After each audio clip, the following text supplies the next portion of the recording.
Hello, everyone. Welcome. I'm your host today. My name is Chris Casano. I'm the Solution Engineering Director here in the eastern part of the US at Cockroach Labs. Been with Cockroach for about 3.5, almost 4 years now. Help out a lot of customers with what they're trying to do and explain how Cockroach can work for them and add value to what they're doing. I'm joined by my good man, Mr. Dan Goodman, who is a blue hen from Delaware, who is the co-founder and CEO of Tangia. Dan, do you want to just do a quick intro? Yeah, Dan, co-founder, CEO of Tangia, like he said, huge database and distributed systems nerd. Been working with Cockroach for many years now. Been, building startups for, God, 5 years now. And yeah, at Tangia, we're building streaming interactivity tools for live streamers. So we sort of thin that glass that exists between the streamer and the rest of chat. Make the whole experience a little more engaging. And Cockroach is our source of truth for that. Nice. Yeah, I like your little the tagline on the site to say that you level up your streams. And we're certainly going to get into that today and some of the great things that you do with the architecture that you have and how you help your customers. So yeah, and congratulations to the recent raise back in the fall. So Thank you. It's good to see that you're getting some funding and having some great success. Yeah, love what you guys are doing at Tangia. I was playing around with with things are going on your website and reading through blogs and so forth. It's fun. This is the type of stuff that I'll just say this. I'm a scoutmaster for a Boy Scout troop, and all of my boys want nothing to do with the outdoors. All they want to do is video games and streams and all these things. And they would just love this type of platform to play around with, as a lot of them actually like doing a lot of tech things. So really cool to see what you guys are doing with text to speech and being able to enrich all this content and have fun with it. So yeah, it's gonna be a great discussion today. I'm super excited. So yeah, maybe what inspired you? What inspired you to start Tangia, and what do you want to really bring out into the market? Yeah, it's kind of a long journey. Right before COVID, we actually started by building systems for hospitals for outpatient management. Okay. Literally like 2 weeks into that COVID hit, and every contact we had in the health industry was just thrown out the window because they were like, we're not dealing with that for like the next 2 years. So we actually pivoted into real money gaming for esports. Okay. And we completely built out the sports book. We've talked about it before on one of these webinars. And, we got to the point where like we built it, we're ready to go, like let's license it and everything. And this process was like supposed to take 8 months for New Jersey. And like 10 months in, we still haven't heard anything after submitting it. So like, okay, look, this is not going to happen within 2 years. So yeah, we switched the model a little bit to Ultimate Arcade, which ended up being a competition-based system. So it went under different regulations, but ultimately, as we found out from the people at YC advising us, as we had just gotten into YC at that time, that model was never going to work. Historically, it never worked, and the only people that exist doing it right now are losing money far faster than they can make it. So we pivoted out of that to Tangia, which we built a lot of relationships with live streamers through this journey, because a lot of live streamers were using our previous products to engage with their audience. They were using the Ultimate Arcade to both monetize them as well as engage with them in real time. nice. And we kind of recognized that was a common pattern of our live streamer users. So we looked into the solution space for it more, and it felt like it was from 2005. There was just no modern technology. Everything was super slow and broke 50% of the time. It literally felt like the internet, like pre-mainstream social media. And it was just like, there's so much opportunity here, because the streamers want this. They want to make more money doing what they love. They want to recognize that as like a viable source of income. They want to grow their channels. They want to retain their viewers. The viewers want to support those streamers. They want to engage with them more. We can give them more value than just saying, here's $10, thank me for the $10. We can actually, do something. We can power, advanced AI synthesized TTS of like known character voices of your own voice. We can let you draw on the stream and we'll replay it as you drew it right over the stream. There's just so many things we can do with modern technology that didn't exist in the streaming interactivity space. So we just said, all right, we're going to dive in and we're just going to, completely flip the capability capabilities seen before on its head. Yeah. And, you know, the rewards of Tangia versus everything else we've built has been night and day. I mean, the feeling you get from seeing the success of Tangia live on stream is completely unparalleled to any other experience I've had in my entrepreneurial journey. Just like seeing the streamers love it, the chat love it, everyone engage with it in real time, you know, seeing messages go back and forth like, this is the best stream ever. Thank God, God invented Tangia. I like all these kinds of messages are just so unbelievably rewarding, and just helping these communities out, building them stronger, has been amazing.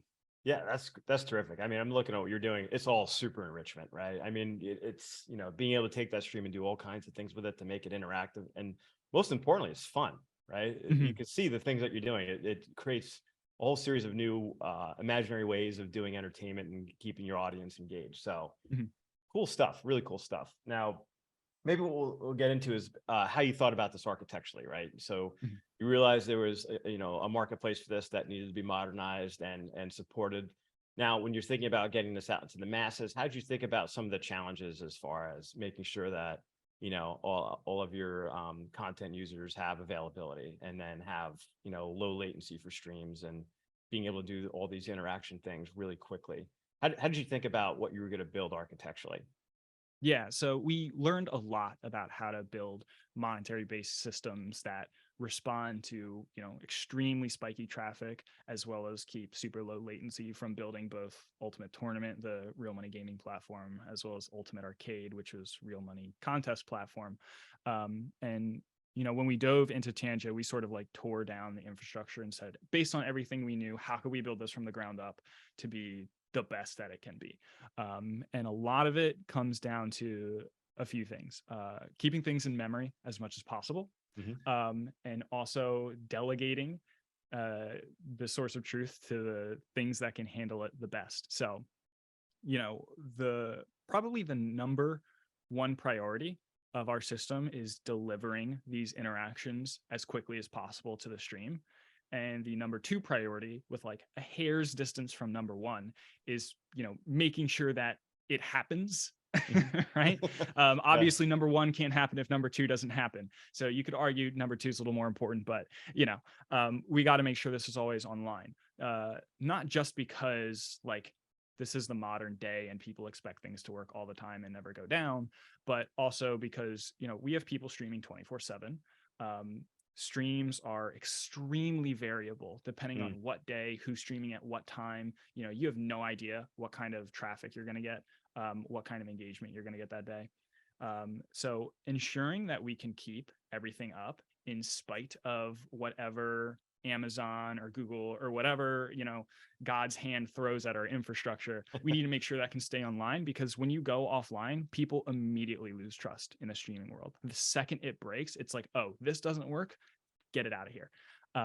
And that's not only a problem for us, because that's like an instant churned customer, not only a churned streamer, but like hundreds or thousands of churned live viewers. But it's also a problem for the live streamer, because they use these tools as a source to generate income. So we have to make sure that it's online, and they only stream for like 2, 3, 4 hours a day, maybe 3 days a week. So there's actually a very small window where they get to make that income. So if like we have any downtime, we could be spiking 30% of someone's weekly income. So it's really important that we keep this online at all times, despite anything that gets thrown at us. Yeah.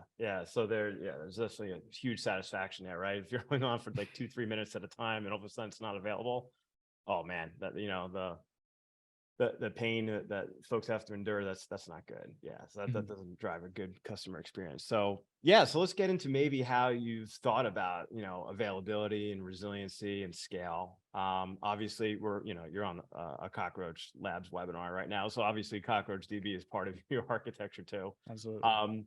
Maybe we talk a little bit about that. Like why Cockroach? What, and how does it help you?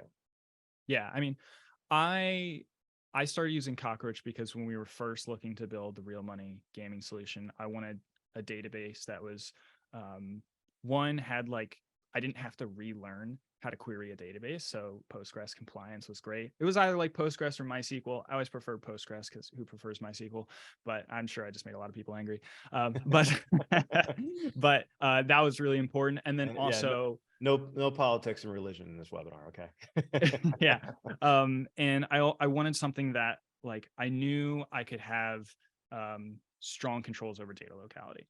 And that Okay. involves distributed systems, right? Being able to have one logical database, but be able to keep data where I need it, close, not only close to the customer, but also, wire act, I need to keep it in certain states, Yep. was very important. And ever since I made that decision, I've literally never used another database as my like core transactional database, specifically because not only is it like literally impossible to kill it. I know it's like your tagline, it's like cockroach can't kill it, blah, blah, blah. Yeah. But like you literally can't kill this thing, and you need like 3 command line flags to run a production cluster.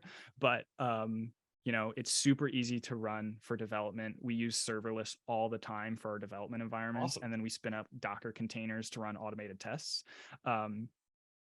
And the feature set that comes bundled with Cockroach, like, change feeds and TTL and just so many of these, native features, we'd have to have like 5 services wrapping Postgres to get all that functionality. So it's like, I can kind of just rely on Cockroach to do what it says it's going to do and not think about the database. And honestly, that's been the most important thing to maintain the iteration speed that we've had through all of our products, is not having to think about the database, not thinking about like, what do we do in the event that a node dies and we have to fail over? How do we respond to this, monsoon of traffic that we're getting?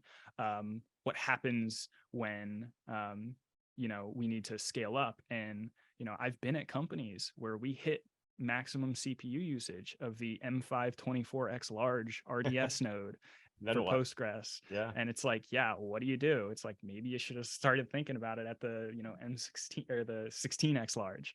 Being able to say that I can kind of choose this solution that I know works at a small scale, but also is going to scale up with my entire company as we grow, was really important, because like the last thing you want to do when you're scaling is completely redo something you've already done. Completely change infrastructure. So it's really important to pick something that would give me the availability, give me the room to grow as large as we need to, scalability both up and down, and also just not being completely alien to existing ways of building applications. I still get my serializable transactions that are really important in what we do. And query language is familiar. Everything, I don't know, it's just, it lays perfectly for me. Awesome. That's great. All that warms my heart, really. I'm glad you're having a great experience and you see a lot of value as far as how you can scale up and be available, and how it's your database of choice. That's all wonderful things to hear. What about some of anytime you adopt a new technology, there's lessons to be learned, there's challenges you have to overcome, there's education that needs to be done. What was like some of the big takeaways as far as once you started setting up this architecture or working with serializable isolation? What are the things that you learned that you'd want to, others to know? So, someone else that's in your shoes that, has done a couple of different startups and looking for a new way or a better way of being available and consistent at the database level and just letting the database do what it's supposed to do without having to think about all the operations and pieces.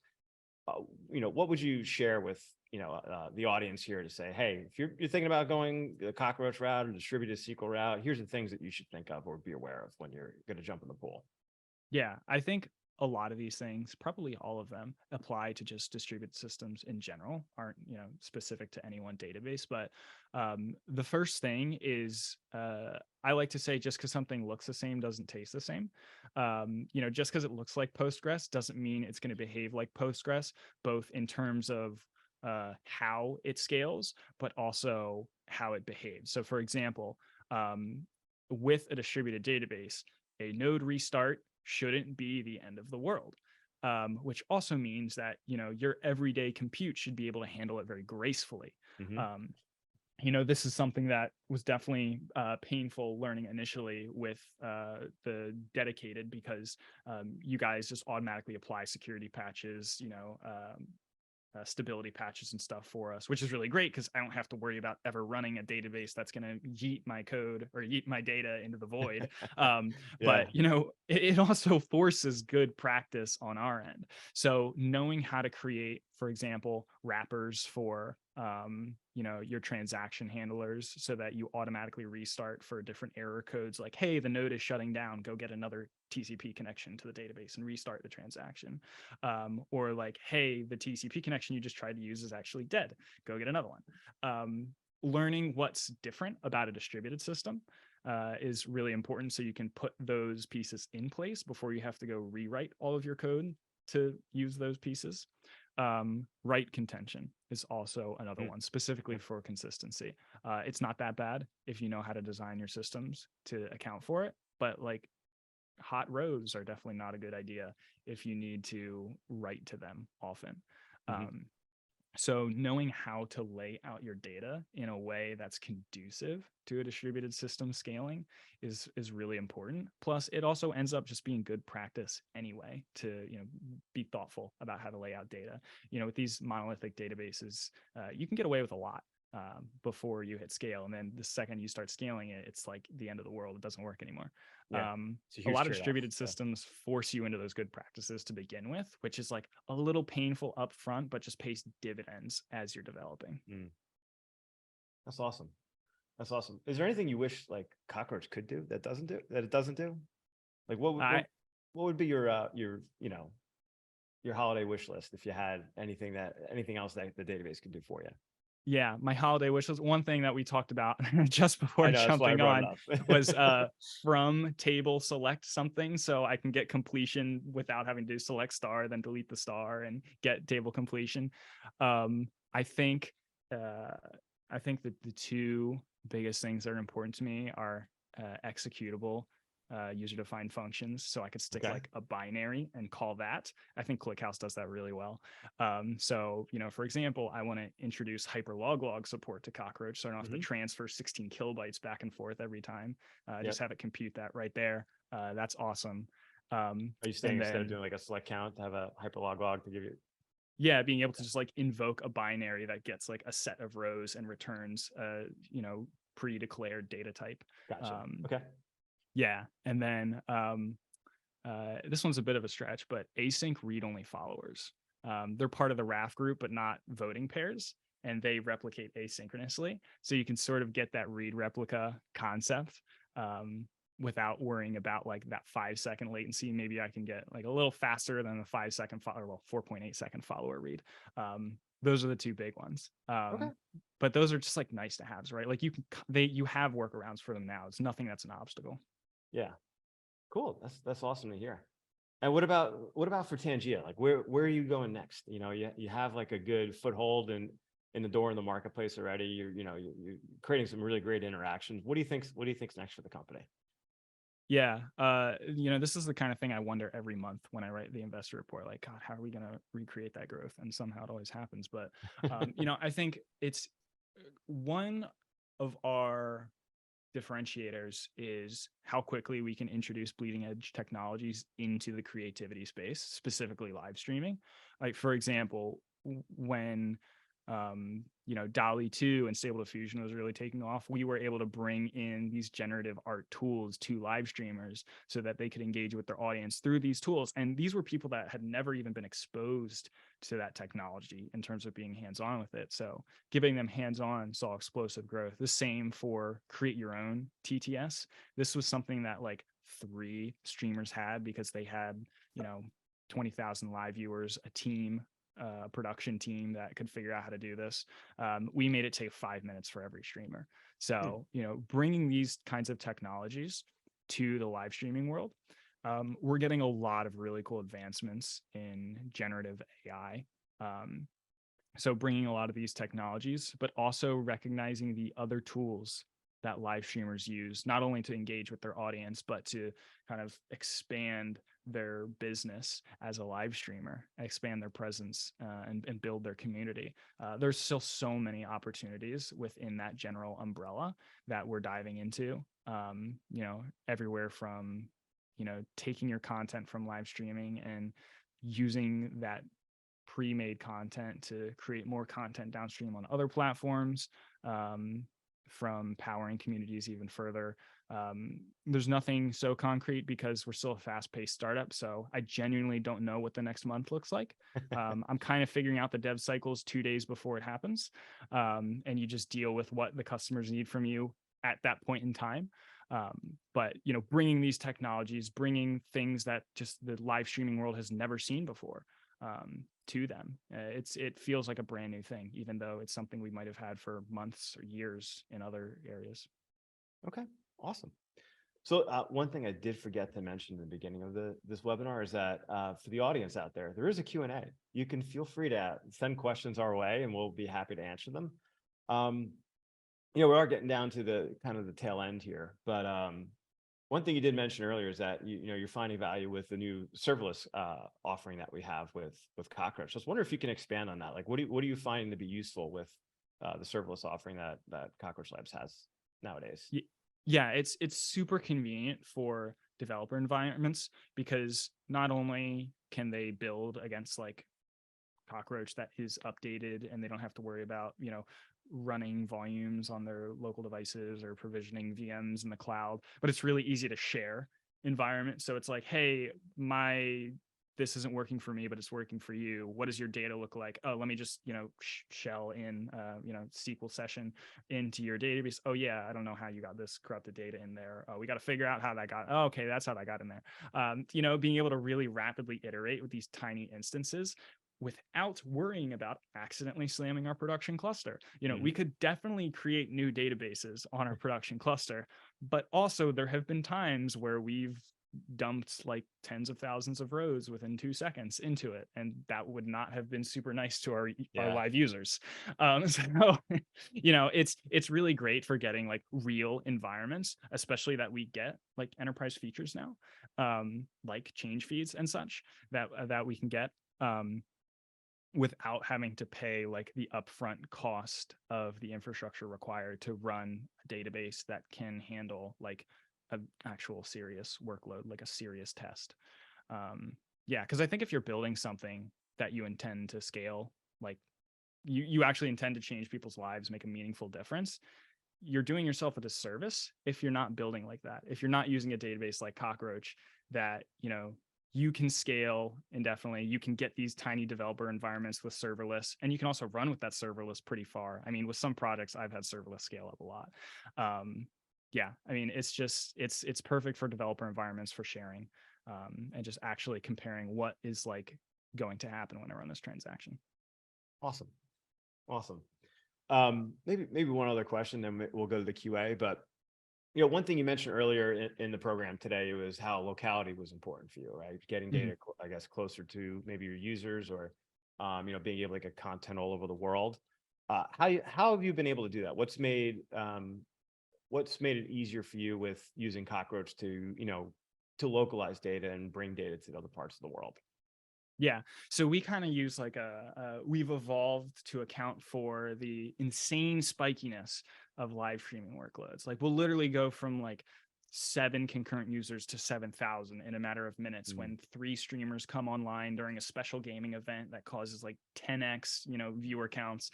It's crazy. So we sort of use it as a 2-tier approach. We have our kind of core clustering, which is like where Kubernetes runs, where Cockroach runs, where S3 runs. Everything that we need in our sort of like working set runs within a single region within AWS. So we still get like the AZ redundancy, but we're not worrying about like running to the next region to store data. And then when we're talking about pushing that downstream to our end users, so whether it's a live streamer or it's a viewer watching the live stream using our extension, our viewer page, whatever tool, we use Cloudflare durable objects. So we can actually get still a single consistent source of truth, but I can take this tiny piece of required consistency and locate that elegantly. And not only does that work as an amazing consistent cache for Cockroach, a lot of funny stories of how we've accidentally pinned all CPUs to 100%. But it follows the same semantics of that distributed consistency. That's really important, not only when you're building a system like ours, but anything that demands those two pretty common requirements. So it really, Cockroach just is like the mastermind of our local cluster to keep everything super low latency, while we make sure that, like, hey, an AZ evaporates. We don't know, like, we haven't gotten any error logs. Might not even notice. Yeah. Literally, like, our tooling working with Cockroach has become so good that our code does not throw any errors for node restarts. I mean, like, we literally don't know, except for when Temporal throws error logs, because Temporal likes to complain when a node restarts. It's like, oh my God, I lost the connection. 30 seconds later, oh, we're good. Our code's like, yeah, we knew that was probably going to happen. So we handled it elegantly. Like, we literally have not had a database connection error log maybe for 8 months. Wow. Since we implemented those, like, figure out how to handle all the different kinds of codes for node restarts, and like unnoticeable downtime. Like, it's not a thing. Yeah. So Yeah. Yeah. I mean, even as you mentioned too, like even the planned downtime, like you don't even notice it, right? If there's a, a security patch happening during the day or an upgrade or so forth, it's not something you wait for on the weekend. It makes even planned downtime a lot easier. Mhm. But awesome. Any other closing I would say closing arguments, like I'm a judge here. Like, yeah, any other closing statements you want to give to the audience here, and on, things that you might be looking out into the future? If you look at your crystal ball, what are you most excited about happening out in the tech space, or other caveats or other items you want to share with the audience before we close out here? Yeah. I alluded to this a little earlier, but I think if you're building anything, and you're not starting with or putting in a distributed system now, you're either not intending to scale it, or, like, you're not intending to change people's lives. I think there are a few cases, but it's so important that you build the systems that, you use the systems that support you as you build. I think just, like, know what you're getting into. Distributed systems are not a silver bullet. They're like the closest thing that physics can allow for to it, but there's still things you have to account for, like, node restarts, the speed of light. So becoming familiar with the, I won't say gotchas, but the, potential hidden, or not so obvious, obstacles of distributed systems. Once you figure those out, they're just gone. Yeah. Once you figure it out, it's like, oh yeah, this is just a million times better. Yeah, and I mean, there's so much interesting stuff coming up in the distributed systems world. So many projects popping up of, we rewrote this antiquated JVM project in C++. I could list like 3 things that do that, and now we get 10x performance. Or, yeah, we took like monolithic thing and made it distributed, and it's like 10 times better, and you can't kill it now. For example, Cockroach versus Postgres. There's just so much evolving in the world right now that you got to evolve with it. And just get familiar with that, and you'll be unstoppable as a developer, SRE, whatever role you fulfill, technical manager. I think it's super important to be familiar with the systems. Oh yeah, and write SQL. Don't use systems that get you alienated from the SQL, because once you do that, a lot of those systems aren't familiar with distributed systems, so they put a lot of things in place that don't allow you to extract all the performance or value out of a distributed system. Cool. That's great stuff. And it's funny, Dan, as you have your closing statements here, all of a sudden the QA is actually blown up, and there's a lot of good things you said that there's questions about what you said. So maybe we'll just get 1 or 2 of these in before we close. But one of them was really dovetails well to what you just talked about. And one person's asking, what are some of the deployed applications or off-the-shelf tools that you've been using to work with distributed databases? Or is there anything that you've used different than what you have in the past? Or is there new tools or new services or applications that you've had to use in order to work with Cockroach? Yeah. There's an amazing ecosystem for distributed systems in Go, which is our language of choice. For example, PGX is our SQL driver.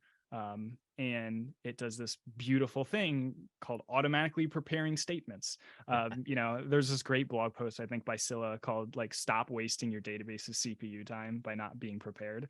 It's like, tools like that. Using tooling like SQL-C to compile SQL code to Go functions, SQL migrate. So like your database migrations are really consistent and you're not just dropping in alter statements randomly and then trying to recreate developer environments. There's not too much you actually have to do to interface with the system like Cockroach that's different. Just understanding what's different about it. Because we want to keep everything distributed, we use distributed versions of everything. So for example, our in-memory caching, we use something called group cache, which is basically all of our pods kind of coordinate and share memory as a cache. So even if it's not on this node, oh, it's on that node. Let me go get it from that node instead of hitting the, whatever origin. Like I mentioned, Cloudflare durable objects, but there's not like any stapling that you have to do to get a distributed system to work differently than something like Postgres. Cool. Awesome. Well, I think that takes us, we're about 2 minutes over, but hey, it's a great conversation. It's so okay. It's okay. We can go a little bit beyond where we were planned to go. So Dan, listen, I wanted to thank you for sharing your time today with us. As always a great conversation. We appreciate all the support. And feedback that you've given us over the course of time. But thanks again, everyone. Have a wonderful day. Enjoy your spring, and we'll see you on the next one of these coming up. I think relatively soon, next week or so. All right. Awesome. Thanks for having me. Cheers, everyone. Thanks, Dan.